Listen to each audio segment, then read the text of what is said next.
Hello बच्चों, let's see this question. The question says which of the following statement is correct about I3 plus and I3 minus molecular ions.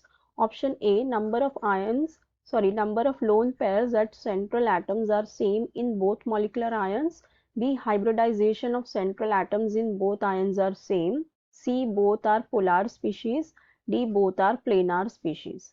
So यहाँ पे हमें statement बतानी है कौन C correct है about I3 plus और I3 minus molecular ions. तो सबसे पहले हमें ये दो मॉलिक्यूल को देखना पड़ेगा कि ये किस तरह के होते हैं। ठीक है, हमारे पास है पहला I3 प्लस। ठीक है, अब देखो I3 प्लस है मतलब यहाँ पे सेंट्रल एटम भी आयोडीन है और उसके सराउंडिंग एटम है दो आयोडीन। ठीक है, एक आयोडीन दो आयोडीन से अटैच है। ठीक है, अगर हम इसका सिंपल स्ट्रक्चर अगर देखें तो वो किस तरह से हो जाएगा।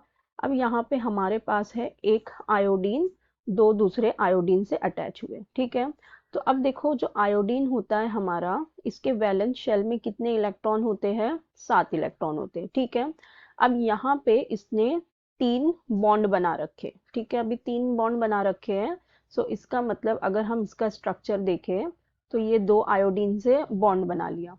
ठीक है, अभी 7 में से एक यहाँ पे ये एक इलेक्ट्रॉन और ये दो इलेक्ट्रॉन। ठीक है, दो इलेक्ट्रॉन कहाँ चले गए? बॉन्डिंग में चले गए। ठीक है, अब दो गए, अब बचे कितने? यहाँ पे बच जाएंगे दो इलेक्ट्रॉन। अभी देखो यहाँ पे एक पॉजिटिव चार्ज है, मतलब इसके ये सेंट्रल वाले आयोडीन पे एक पॉजिटिव चार्ज भी है, तो एक इलेक्ट्रॉन कम हो गया। कितने होंगे? अब 6 इलेक्ट्रॉन होंगे। ठीक है, तो इसमें से एक और दो दो दो यूज हो गए बॉन्ड पेयर में। ठीक है, 6 में से दो बॉन्ड पेयर में यूज हो गए, तो मतलब बाकी कितने होंगे? लोन पेयर होंगे। एक लोन पेयर में दो इलेक्ट्रॉन होते, 4 बच गए, तो मतलब यहाँ पे क्या होंगे? दो लोन पेयर हो जाएंगे। ठीक है, तो यहाँ पे इस तरह से इसके पास दो लोन पेयर आ जाएंगे। ठीक है, तो इस तरह से इसका स्ट्रक्चर होगा। तो अगर अब हम इसका देखें तो यहाँ है इसके पास दो बॉन्ड पेयर और दो लोन पेयर, तो मतलब इसका स्टेरिक नंबर कितना आया? 4 आ गया। ठीक है, दो बॉन्ड पेयर और दो लोन पेयर, मतलब 2 + 2 कितना आ गया?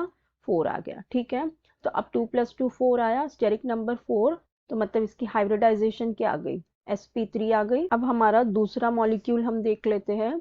दूसरा हमारे पास है I3 माइनस। अब I3 माइनस है, आयोडीन के वैलेंस शेल में होते हैं कितने इलेक्ट्रॉन? 7 होते हैं, लेकिन माइनस चार्ज है मतलब एक ज्यादा है, तो मतलब 8 इलेक्ट्रॉन है। ठीक है, अब 8 है, 8 में से दो इलेक्ट्रॉन ने क्या किए हैं? दो बॉन्ड बना लिए हैं दूसरे दो आयोडीन के साथ, तो यहाँ पे बॉन्ड पेयर कितने हो गए?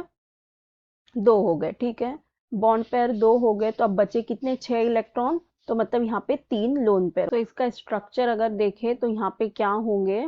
यहाँ पे एक आयोडीन के पास दो आयोडीन हो गए, सराउंडिंग एटम भी आयोडीन है। सो अब यहाँ पे दो इलेक्ट्रॉन यूज हो गए बॉन्डिंग में, बचे 6 इलेक्ट्रॉन। सो 6 इलेक्ट्रॉन क्या करेंगे? लोन पेयर बना देंगे। ठीक है, इस तरह से लोन पेयर आ जाएंगे। ठीक है, सो यहाँ पे अगर हम स्टेरिक नंबर देखें तो कितना हो जाएगा? दो bond pair plus 3 lone pair, so कितना हो गया? यहाँ पे हो गया 5। तो अगर हम यहाँ पे हाइब्रिडाइजेशन देखें तो यहाँ पे क्या हाइब्रिडाइजेशन आ जाएगी? sp3 डिहाइब्रिडाइजेशन। ठीक है, सो अब हमारे सारे स्टेटमेंट्स हम देखते हैं वन बाय वन और देखते हैं, चेक करते हैं कौन सी स्टेटमेंट करेक्ट है। पहला दिया है number of lone pairs at central atoms are same in both molecular ions. So देखो यहाँ पे लोन पेयर कितने हैं? 2 है, और यहाँ पे लोन पेयर कितने हैं? 3 है, तो इसका मतलब ये स्टेटमेंट रॉन्ग है। फिर दूसरी स्टेटमेंट दी है hybridization of central atom in both ions are same, तो ये भी देखो रॉन्ग है। यहाँ पे sp3 हाइब्रिडाइजेशन है और यहाँ पे sp3 डिहाइब्रिडाइजेशन है। फिर दिया है बोथ आर पोलार स्पीशीज, तो देखो दिया है बोथ आर पोलार स्पीशीज, तो ये स्टेटमेंट भी रॉन्ग है। क्यों? क्योंकि देखो पोलार स्पीशीज कौन होती है कि जिसके अंदर क्या होता है? इलेक्ट्रोनेगेटिविटी डिफरेंस होता है। ठीक है, दो एटम के बीच में क्या होता है? इलेक्ट्रोनेगेटिविटी का डिफरेंस होता है, हाई इलेक्ट्रोनेगेटिविटी डिफरेंस हम कहते हैं। ठीक है, हम कहते हैं जिसके अंदर हाई इलेक्ट्रोनेगेटिविटी डिफरेंस हो। लेकिन अब हम यहाँ देखें तो हमारा सेंट्रल एटम भी आयोडीन है और सराउंडिंग एटम भी आयोडीन है, तो इनके बीच में इलेक्ट्रोनेगेटिविटी डिफरेंस तो होगा ही नहीं, तो ये जो एटम होंगे जो ये मॉलिक्यूलर आयंस हैं ये पोलार नहीं होंगे दोनों ही, क्योंकि दोनों में ही सिर्फ आयोडीन ही है, सेंट्रल एटम भी और सराउंडिंग एटम भी। फिर हमें दिया हुआ है सी में बोथ आर प्लेनार स्पीशीज।